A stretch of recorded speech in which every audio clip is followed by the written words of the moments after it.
Mesdames et messieurs, chers téléspectateurs, bonjour et bienvenue dans ce programme du projet Voix de paix. Bien que le coronavirus continue sa propagation sur l'étendue du territoire, en même temps, plusieurs maux minent sa gestion. C'est le cas, par exemple, des groupes vulnérables. Dans ce contexte, nous entendons par groupe vulnérable les personnes déplacées des exactions des groupes terroristes, des femmes et surtout des jeunes. Ceux-ci, dans leur majorité, se disent ne pas être impliqués efficacement dans la gestion de cette pandémie. Pour en parler aujourd'hui, nous avons invité autour de notre table Oumar Magra. Il est victime déplacée de la région de l'extrême nord. Bonjour, monsieur Oumar. Bonjour, monsieur. Nous aurons également autour de notre table monsieur Hayatou. Il est leader d'une organisation de la société civile. Bonjour, monsieur Hayatou. Bonjour. Et à côté de moi, nous avons madame Andaline Mbadé Apolline Marie. Elle est la présidente du comité d'arrondissement de la Croix-Rouge camerounaise dans l'arrondissement de Maroua 1er. Bonjour, madame. Bonjour. Chers téléspectateurs, mesdames et messieurs, pour rentrer dans le vif du sujet, je vous propose de regarder ces quelques avis de nos concitoyens qui ont essayé de répondre à la question de savoir comment sont impliqués les groupes vulnérables dans la gestion de la pandémie captée par nos reporters.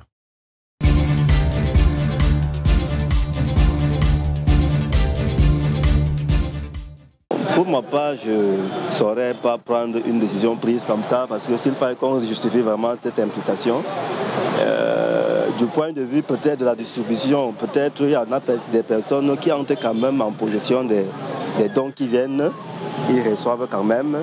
Mais s'il fallait qu'on aille maintenant sur le côté prise de décision lorsqu'ils tiennent leur réunion, et du coup je dirais qu'ils ne sont pas impliqués. Et moi je pense que non. Parce que ces personnes ne reçoivent pas les règles et ne sont pas sensibilisées assez pour qu'ils puissent gérer cette crise comme les autres.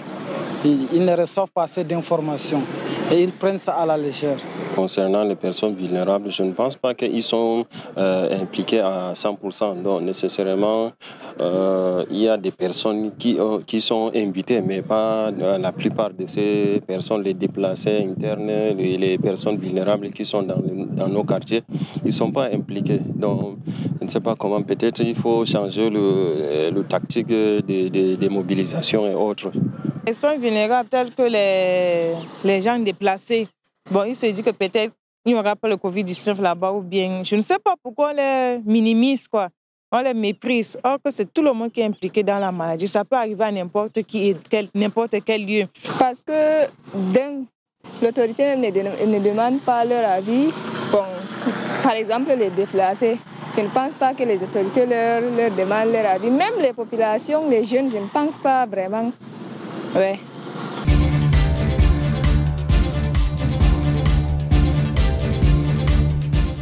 Chers invités, vous venez de regarder avec nous quelques réactions de nos concitoyens. Je me tourne vers vous, monsieur Oumar Magra, vous qui faites partie de ce groupe dont nous appelons aujourd'hui groupe vulnérable. Quels commentaires faites-vous après avoir regardé ces réactions? Oui, j'ai bien suivi les réactions des intervenants à la télé. Et normalement, c'est effectivement ce qu'ils ont déclaré.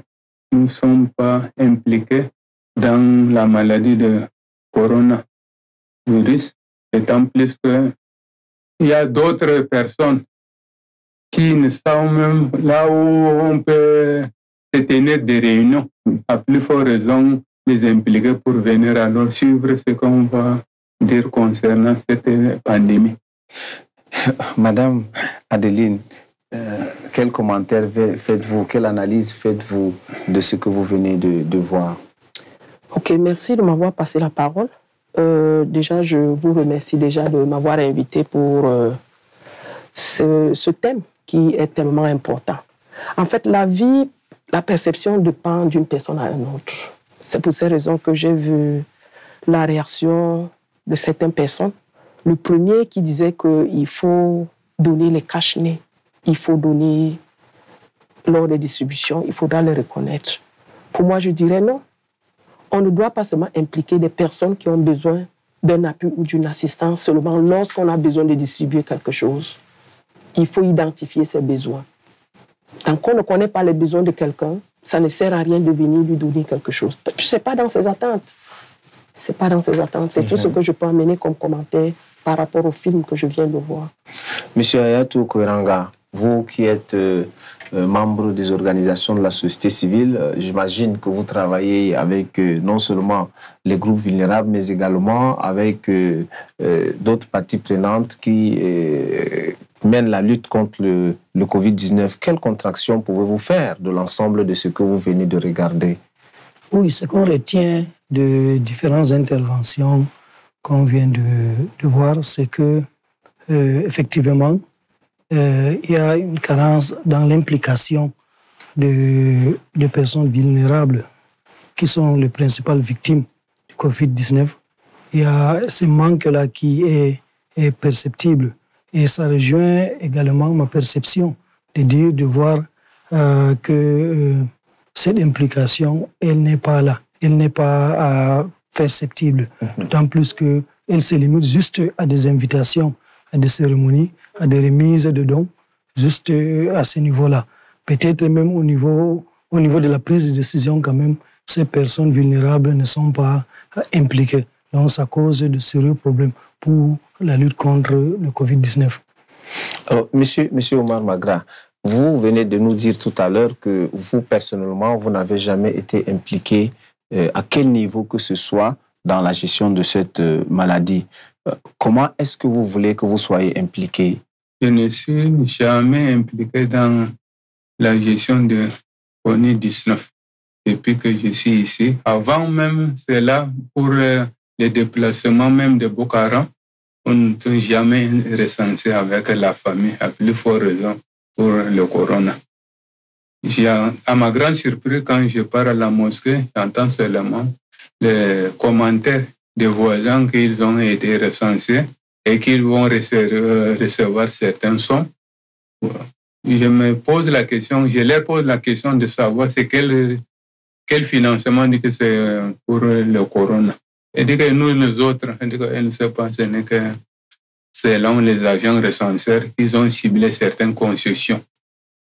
Pourquoi certaines concessions? C'est à ma grande surprise, je leur ai posé la question. Est-ce que c'est justement parce que toi tu es déplacé que... Peut-être c'est les consignes de chef de quartier, on ne sait pas. Ok, merci beaucoup. Madame, s'il vous plaît, dites-nous à quel niveau sont impliqués d'abord les femmes et les jeunes dans la gestion de cette pandémie? La gestion, pour moi, ici, devait être, on doit impliquer chaque couche de personnes dans une communauté.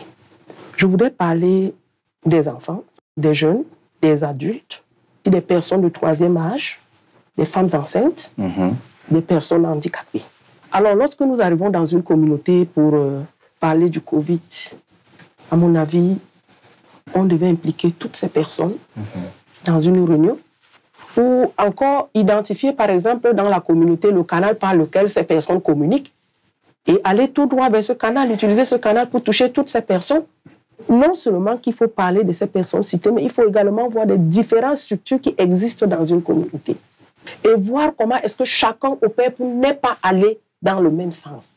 Donc, pour moi, impliquer toutes ces personnes, non seulement lors des prises de décision, peut-être dans des réunions communautaires, mais il faut également penser à mettre sur pied une équipe, peut-être une gestion de communauté. Mettre sur pied un comité communautaire. Maintenant, si on a mis sur pied ces comités communautaires, nous devons tenir compte de toutes les couches dans cette communauté. Les déplacés, par exemple.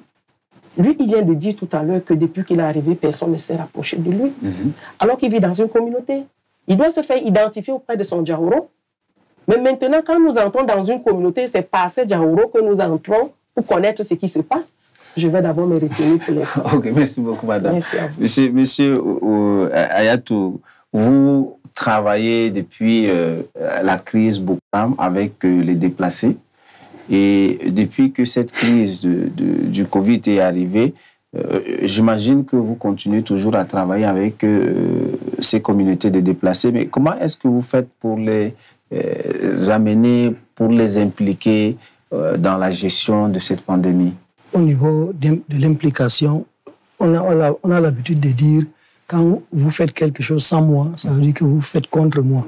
Donc il faudrait qu'au niveau de l'implication, chercher à avoir la vie quotidienne surtout des déplacés, et même au niveau des jeunes, en train de faire une excursion dans leur vie pour comprendre qu'est-ce qu'ils veulent réellement.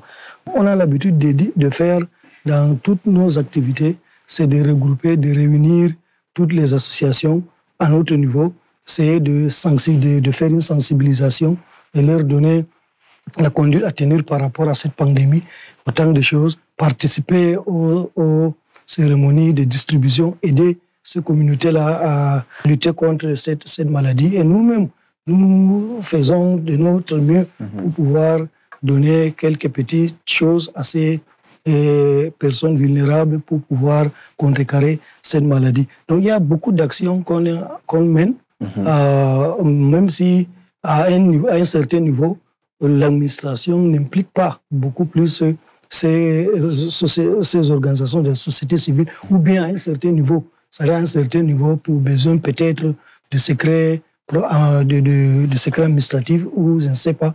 Donc à un certain moment, nous sommes bloqués au niveau de l'administration même. Mais dans tous les cas, nous ne baissons pas les bras. Nous faisons autant que faire se peut pour pouvoir atteindre nos objectifs. Merci beaucoup. Monsieur Omar Magra, vous qui êtes leader des déplacés, comment est-ce que vous-même, en tant que déplacé, avec toute la communauté de déplacés, vous vous organisez pour gérer cette situation du Covid-19? Pour gérer cette situation, parce que personnellement, mon épouse est présidente d'une association de femmes déplacées d'Amchide Issa Maroua. Elles sont plus de 500. Oui. Alors, chaque fois avant, elles tenaient des réunions, mensuellement. Finalement, ils ont vu qu'elles sont abandonnées à elles-mêmes. Maintenant, elles ne se réunissent plus. Même les renseignements ne circulent plus. Elles sont même abandonnées à elles-mêmes. C'est Covid-19. Elle dit que ce que Dieu pourra faire sinon là, elles ne sont plus intéressées. Madame, vous qui êtes la présidente du comité d'arrondissement de la Croix-Rouge camerounaise pour la commune de Maroua 1er, quelle est la méthodologie que vous avez mise sur pied pour essayer d'impliquer ces différentes parties prenantes, pour ne pas dire tout le monde, dans la gestion de cette maladie? Nous avons mis sur pied un dialogue communautaire.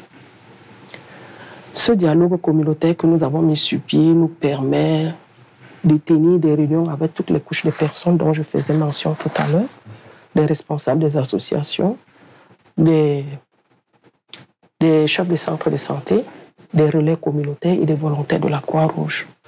Nous tenons une réunion au moins une fois par mois. Et cette réunion permet à chacun, parce que vu le Covid, nous avons un nombre limité. Alors nous mettons sur pied, nous faisons rencontrer 20 personnes. Parmi les 20 personnes, il y a toutes les couches qui sont représentées. Oui, donc c'est eux qui prennent la parole à la place de leur communauté, parce que quand ils arrivent, on essaie un peu de voir la perception des uns et des autres sur cette maladie.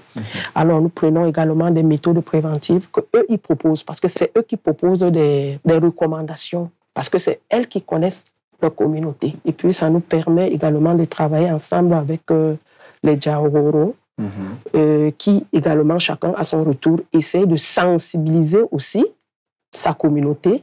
Mais maintenant, lorsque nous revenons le mois venu, nous revenons sur les difficultés rencontrées, et ces difficultés deviennent maintenant une force pour le mois qui suit, ainsi de suite. Merci beaucoup. Monsieur Ayatou, et quand on parle de la gestion de cette pandémie, quand on parle de l'implication et tout ce qui va avec, certains citoyens ont tendance à penser directement au fonds alloué à la gestion de cette pandémie. Selon vous, est-ce que ces groupes vulnérables sont impliqués dans la gestion de ces fonds alloués à cette pandémie? Le pouvoir public ne peut pas impliquer tout le monde dans le cadre de la lutte contre le Covid, surtout en peut-être distribuant de l'argent et autres, ou bien à savoir même comment on utilise cet argent. Donc c'est pour cela que le pouvoir public se limite uniquement aux dons, au matériel de lutte contre le Covid. Ils sont les populations ou bien même les personnes vulnérables ne seront jamais, ou bien ne seront jamais impliquées dans le fonds alloué au Covid. Ça, c'est évident. Et c'est pour cela que, à la limite, nous, on se met juste à accompagner ces pouvoirs publics-là dans ce domaine et non plus dans la gestion des fonds directs. C'est même impossible.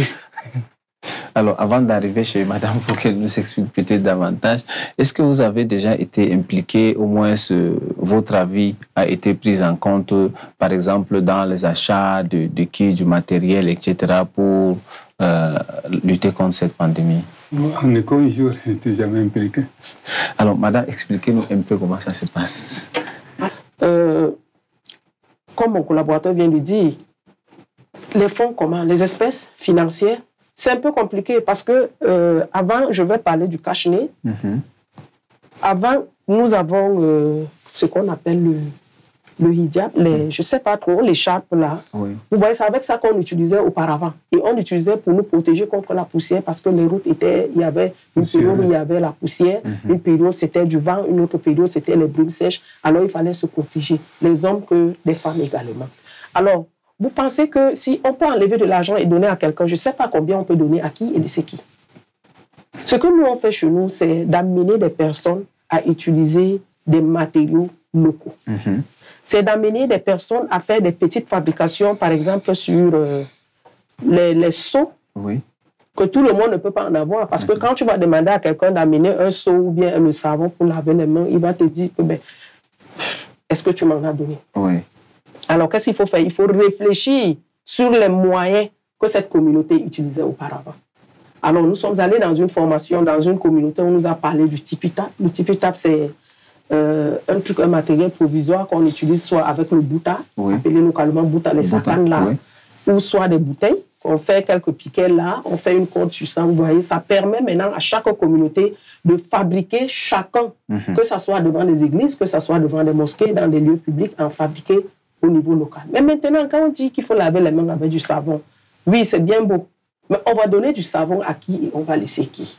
Nous sommes revenus sur des matières locaux. Il s'agit ici des cendres, il s'agit ici des tchoukouris, moi je l'appelle tchoukouris, il s'agit ici des balanites, qu'on appelle localement tanné, c'est les écorces. C'est la communauté qui nous donne ces informations.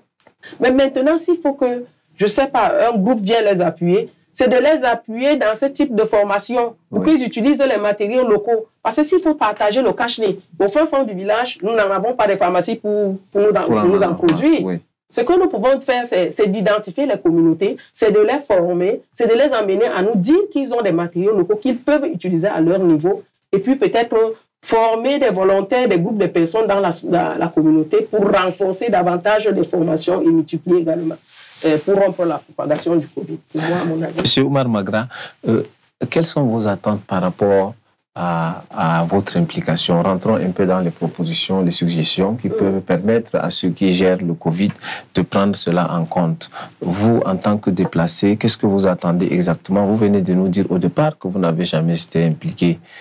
J'aimerais qu'à l'avenir, nous les déplacés, particulièrement moi, on m'invite à la réunion que je ne prends pas pour donner nos doléances, que l'État prenne en compte pour qu'ils viennent alors vers nous afin d'être mis les autres soient au courant de la pandémie qui sévit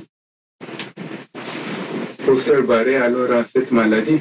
Monsieur Ayatou, à la suite de ce que M. Oumar venait de dire, comment est-ce que vous entendez pérenniser au niveau des autres organisations de la société civile la gestion de cette pandémie? Bon, si on dit des solutions, peut-être on va commencer par demander au pouvoir public d'impliquer véritablement les personnes vulnérables dans la gestion, dans la lutte contre le Covid. Donc, à ce niveau, il faut faire une incursion, j'ai dit, dans leur vie, savoir ce qu'elles veulent, connaître leur quotidien pour pouvoir leur venir en aide. Donc, il faut impliquer et aller au fond, aller sur le terrain, savoir ce qu'ils ont comme besoin et les personnes écouter. Essayer de multiplier les campagnes de sensibilisation, surtout pendant cette période de vacances. Nous avons vu par le passé et que ça continue jusqu'à présent. Vacances sans sida, on ne sait pas. Maintenant, on peut aussi faire vacances sans Covid. Les jeunes, c'est les réseaux sociaux. Il faut faire des sensibilisations à ce niveau-là aussi, les impliquer dans ces sensibilisations. Au niveau des femmes, elles aiment beaucoup les réunions. Il faut participer dans ces réunions-là, dans les tontines et autres, les marchés des femmes. Madame Andaline, vous avez quelque chose à ajouter à la suite de... Oui, il a même déjà tout dit, parce qu'avant d'opérer dans une communauté, il faut connaître cette communauté.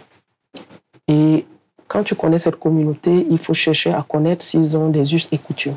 Et arrêtons aussi de penser toujours que nous connaissons déjà une communauté, donc tout ce que nous pouvons venir donner, ils sont obligés de prendre parce que c'est un don. Non, il faut identifier les besoins réels de la communauté. Lorsqu'on a identifié les besoins réels de la communauté, ça nous permet d'agir et de répondre aux besoins de tout un chacun. Vous savez, à un moment donné, les déplacés, par exemple, ils se sentent marginalisés parce qu'ils ne sont pas impliqués dans les réunions. Ils se sentent stigmatisés parce qu'ils ne se prennent pas, on ne les invite pas dans les réunions. Merci, madame. Pour sortir de cette table ronde, monsieur Oumar, qu'est-ce que vous avez à dire à ces groupes vulnérables, notamment les jeunes, les femmes et autres, tout ce que nous pouvons mettre dans ce lot de groupes vulnérables à respecter les mesures barrières ou pour limiter la propagation de cette maladie? Mon point de vue, je vais les sensibiliser. La maladie est là, auprès de nous. Elle n'est pas loin, mais il faut faire attention. Les mesures barrières, là, il faut qu'on les implique davantage. Parce que sinon, là, c'est nous-mêmes qui serons décimés. Merci beaucoup. Madame, qu'est-ce que vous avez dit à notre communauté? C'est ça, c'est accentuer la sensibilisation. Il ne faut pas qu'on baisse les bras. Nous devons toujours accentuer la sensibilisation et nous devons également tenir compte des besoins des uns et des autres. Oui. Donc, pour moi, c'est d'impliquer tout le monde, toutes les couches et de sensibiliser davantage pour qu'ensemble, nous soyons en sécurité. Merci beaucoup, monsieur. Oui, on va continuer à dire qu'il faut garder les mesures barrières. Il ne faudrait pas faire la communication de façade ou bien des mesures cosmétiques, montrer aux populations les bien fondés et non venir par la force pour imposer quelque chose à nos communautés qui sont réfractaires. C'est vraiment difficile. Comme il vient de dire, il vient de me susciter une idée dans la tête, c'est que les leaders communautaires doivent être la clé pour cette lutte. Parce qu'on a l'impression qu'on doit imposer à la population le port de cache-nez. Mais nous oublions que dans une communauté, ce sont des leaders qui sont des clés pour une communauté. Donc nous devons davantage les impliquer dans la lutte. Surtout les voix modérées. Surtout identifier également le canal par lequel ils communiquent. Mais dans un village comme Gavel, par exemple, il n'y a pas la connexion là-bas. Mais il faut identifier leurs moyens de communication et savoir également les approcher et les impliquer également dans cette lutte. Merci beaucoup. Merci, chers invités. Mesdames et messieurs, chers téléspectateurs, nous sommes arrivés au terme de notre programme de ce jour. Aujourd'hui, nous nous sommes intéressés à l'implication de groupes vulnérables que sont les victimes de Boko Haram, les déplacés, les jeunes et les femmes dans la gestion de la pandémie de Covid-19. Et pour en parler, nous avons eu autour de notre table M. Oumar Magra. Il est victime, déplacé et de la région de l'extrême nord. Merci beaucoup, M. Ouma. Merci, je vous remercie également. Nous avons également eu autour de notre table M. Ayatou Koiranga. Il est leader des organisations de la société civile. Merci beaucoup. Merci beaucoup, ça a été un plaisir. Et nous avons eu autour de notre table également Mme Andaline Mbadé, Apolline Marie, elle est présidente du comité d'arrondissement de la Croix-Rouge camerounaise pour l'arrondissement de Maroua 1er. Merci beaucoup, madame. C'est moi qui vous remercie. Chers téléspectateurs, mesdames et messieurs, merci d'avoir été des nôtres et à très bientôt.